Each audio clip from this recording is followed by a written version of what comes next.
beberapa kinerja menteri yang langsung pelari ya setelah dilantik, dan juga yang sempat nyinyir tentang bagaimana pernyataan-pernyataan menteri diklarifikasinya sendiri.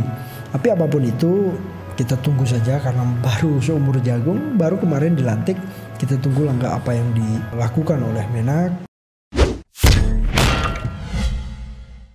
Assalamualaikum warahmatullahi wabarakatuh. Kembali lagi di podcast milik publik ini, podcast yang menjadi suara bagi mereka yang tidak mampu bersuara, podcast yang menjadi suara bagi mereka yang tidak berdaya. Sahabat sekalian, hari ini saya ingin mengulik, mengupas, dan membahas tentang sesuatu yang sedang ramai dibicarakan, banyak didiskusikan, dan sempat jadi perhatian semua pihak, termasuk membawa perdebatan ya. 6 menteri sudah dilantik. 6-6-nya melakukan banyak hal, banyak kerja, banyak terobosan. Dan kita akan baca beberapa berita yang dilansir oleh wartaekonomi.co.id tentang beberapa menteri ya yang dianggap sudah bekerja ya. Sandiaga Uno dan Risma sibuk kerja, Menak yakut sibuk klarifikasi. Ya, ini apa isi beritanya nih? Warta Ekonomi atau Wionline akhir pekan. Para menteri baru tak lantas berleha-leha di rumah, tetapi mereka tetap sibuk kerja. Menteri Sosial Tri Risma hari ini bagi-bagi bantuan di Ponorogo. Menteri Pariwisata dan Ekonomi Kreatif Sandiaga Uno turun ke Bali memastikan pariwisata tetap berjalan dan jalankan protokol kesehatan. Dan Menteri Kelautan dan Perikanan Sakti Wahyu Trenggono terjun ke pesisir utara Jakarta.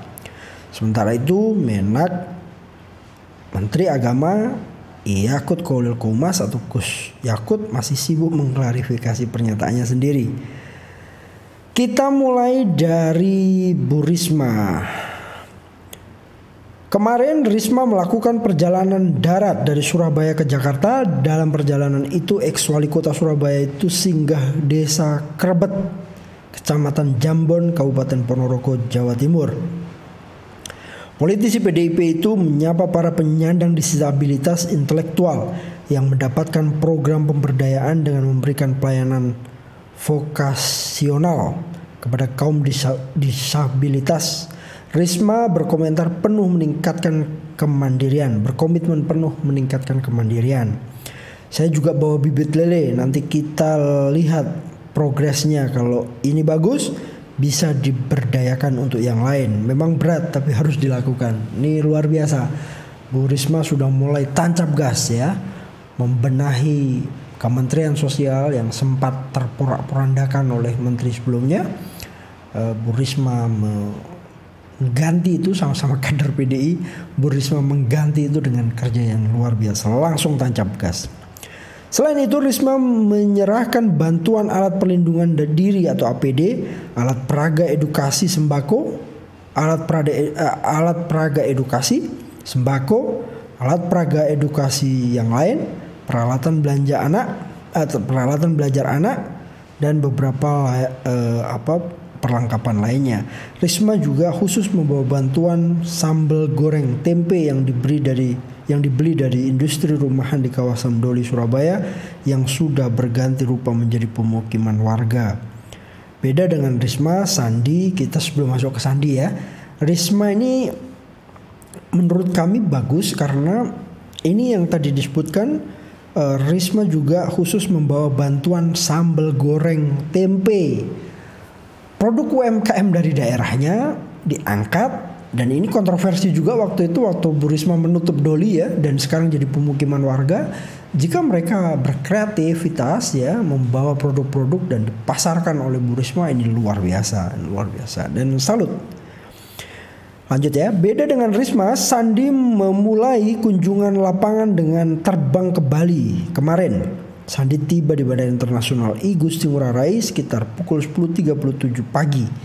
Meski sudah jadi menteri, setelan mantan Wapres 2 ini tidak berubah. Sandi masih tampil casual dengan kemeja putih, lengan pendek yang dibalut rompi warna hijau menyala dilengkapi udeng atau ikat kepala khas Bali.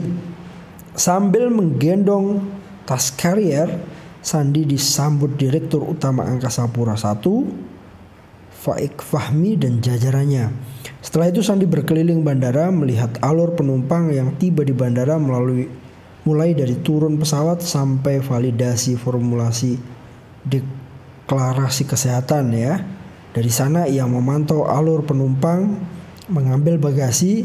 Setelah itu Sandi bergeser ke bagian luar bandara untuk meninjau layanan tes cepat COVID-19 bagi calon penumpang. Aktivitas kunjungan kerjanya dibagikan Sandi lewat akun media sosialnya. Dalam postingannya, Sandi optimis tanda-tanda kebangkitan pariwisata Bali mulai terlihat.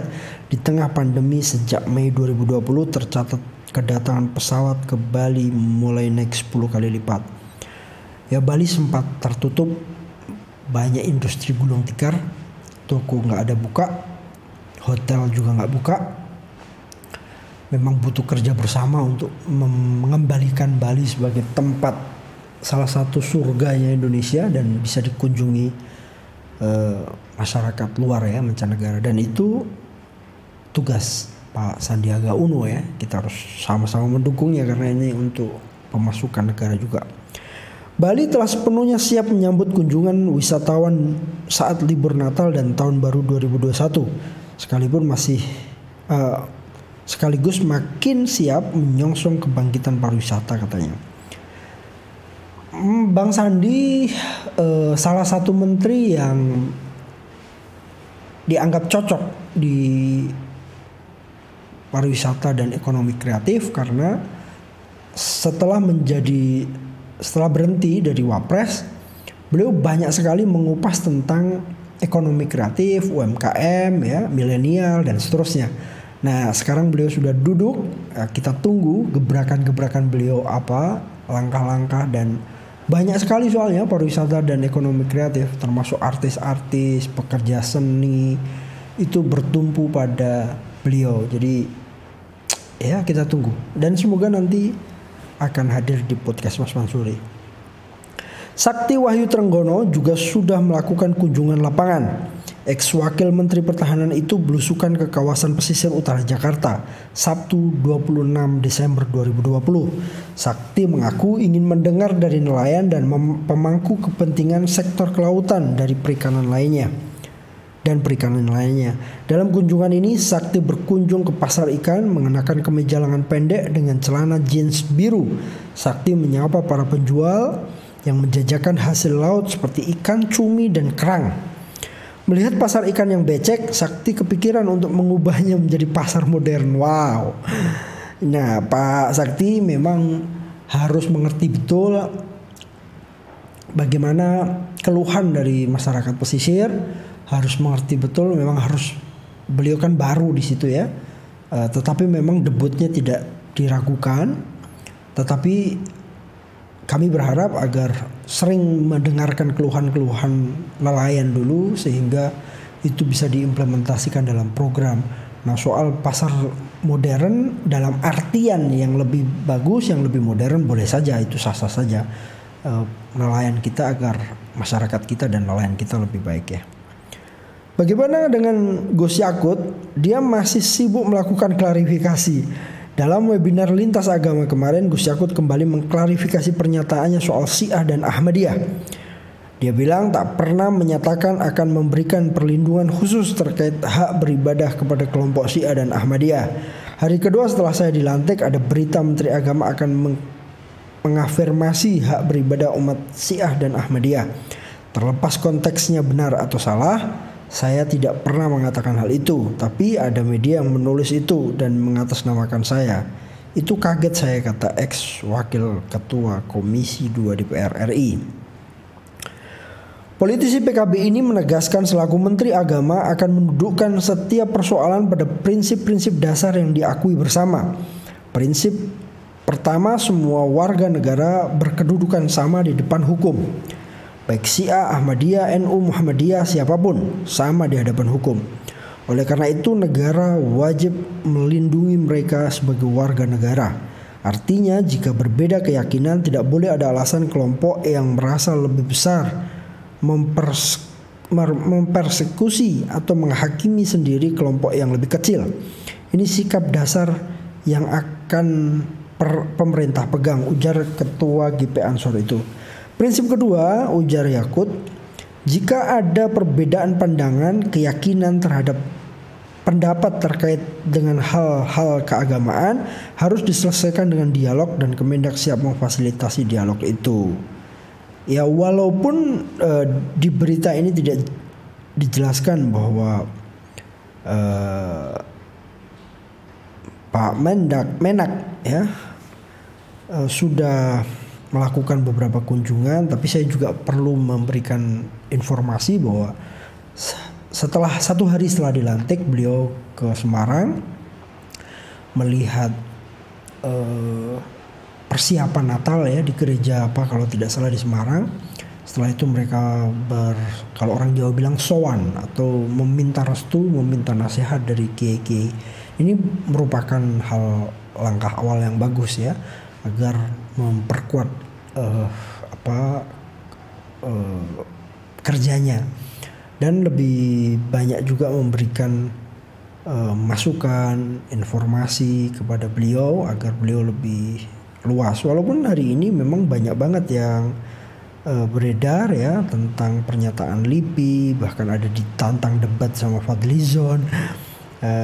Banyak sekali yang membuat pernyataan yang menjadi bahan perdebatan. Maka penting untuk saya angkat di podcast ini beberapa kinerja menteri yang langsung lari ya setelah dilantik. Ada juga yang sempat nyinyir tentang bagaimana pernyataan-pernyataan menteri, diklarifikasinya sendiri. Tapi apapun itu kita tunggu saja, karena baru seumur jagung, baru kemarin dilantik. Kita tunggu langkah apa yang dilakukan oleh Menak. Kita tidak perlu nyinyir dulu, kita perlu tabayun, kita perlu menunggu langkah-langkah baik apa yang dilakukan. Kalaupun tidak ya kita sama-sama kritisi, kalau belum ya ayo kita sama-sama perbaiki.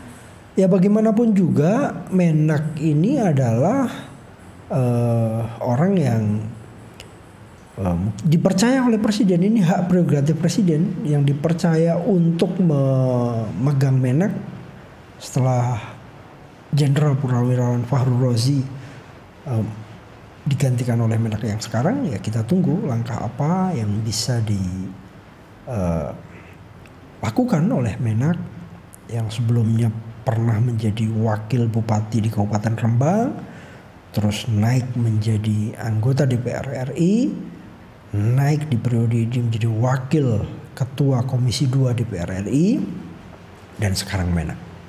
Apapun itu kita tunggu, kita hormati, dan kita terus pantau, kritisi, yang membangun otomatis. Demikian informasi beberapa menteri yang sudah turun lapangan. Semoga membuahkan hasil dan membawa angin segar untuk program-program di negeri ini di masa pandemi COVID-19 yang meluluh lantakkan ekonomi. Semoga ekonomi kita kembali pulih dan bangkit kembali, termasuk pariwisata dan ekonomi kreatif. Begitu juga Kementerian Sosial juga terus memberikan terobosan-terobosan baru yang memang baik untuk masyarakat yang membutuhkan. Berikut yang bisa saya sampaikan. Kita kembali lagi, bertemu lagi nanti di podcast Mas Mansuri di program Hot News. Banyak sekali berita-berita yang akan kami angkat di sana. Banyak sekali perdebatan di sana. Tapi apapun itu, ini kebaikan untuk kebaikan bersama.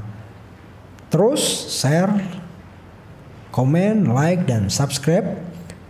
Karena podcast ini milik publik, maka dia harus menjadi suara bagi mereka yang tidak mampu bersuara, harus menjadi suara bagi mereka yang tidak berdaya. Voice of voiceless. Sampai jumpa lagi. Assalamualaikum warahmatullahi wabarakatuh.